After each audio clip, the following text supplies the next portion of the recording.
नमस्कार प्रेक्षकांनो, VS take trendy या YouTube चॅनलमध्ये तुमचं पुन्हा एकदा स्वागत आहे। तर काय खरंच बंद होणार का 500 रुपयांची नोट?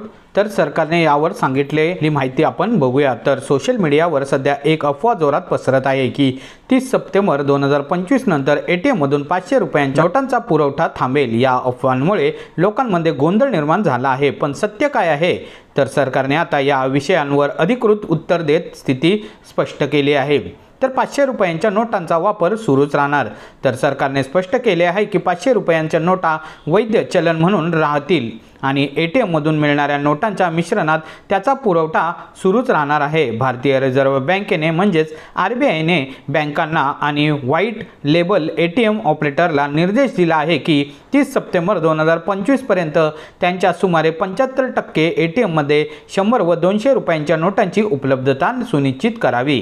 त्यानंतर 31 मार्च 2026 पर्यंत ही संख्या 90% पर्यंत वाढवावी। राज्यसभेत विचारण्यात आलेले प्रश्न। तर 5 ऑगस्ट 2025 रोजी राज्यसभेत एका सत्रात खासदार एरम वेंकट सुब्बा रेड्डी आणि मिलिंद मुरली देवरा यांनी 500 रुपयांच्या नोटाविषयी आणि एटीएम मधून पैसे काढण्याबाबत प्रश्न विचारले होते।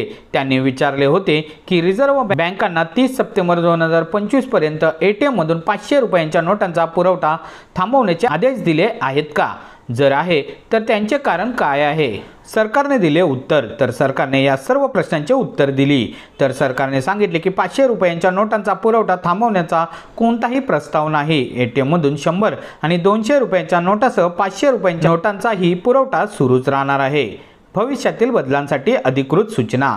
सरकार आणि आरबीआयने वारंवार म्हटले आहे की भविष्यात 500 रुपयांच्या नोटाविषयी कोणताही मोठा बदल होणार असेल तर त्याची अधिकृत सूचना वेळेत दिली जाईल। सध्या नागरिकांनी या अफवांवर विश्वास ठेवण्याची किंवा तणाव घेण्याची गरज नाही। वाचकांच्या दृष्टिकोनातून 500 रुपयांच्या नोटाविषयी कोणताही बदल घोषित झाल्यास त्याची अधिकृत माहिती मिळवणे महत्त्वाचे आहे। अफवांवर विश्वास ठेवण्याऐवजी अधिकृत स्रोतांकडून माहिती मिळवावी। तर प्रेक्षकांनो, तुम्हाला दिलेली माहिती कशी वाटली बरं? आणि हा व्हिडिओ आवडला असल्यास आपल्या यूट्यूब चॅनलला लाईक, शेअर आणि सबस्क्राईब करायला मात्र विसरू नका। तोपर्यंत धन्यवाद।